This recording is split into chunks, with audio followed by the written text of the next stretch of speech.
nëse nuk na kem njohim plot njerëz dhe realitetin na tregon ka shumë njerëz që ndoshta nuk pranojnë që janë rob të Zotit edhe me praktikën e tyre, me veprimet e tyre, nuk e dëshmojnë që janë rob të Zotit, mirë po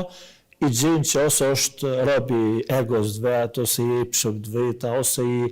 në interesi material, ose pa marrë parasysh, sot është vështirë me gjetë njëri i cili nuk është rob i diçkaje, ose që s'është peng i diçkaje. Dërsa në këtë rast nëse na arrina me qenë rob të madhët Zot, përmes robërisë ndaj Zotit, na ka mundësi me realizu lirinë prej gjanave tjera. Nëse na jena rob të Zotit, atëherë nuk është e pamundur me qenë edhe rob i Zotit edhe rob i epshëm, ose edhe rob i Zotit edhe rob i një diçkaje tjetër.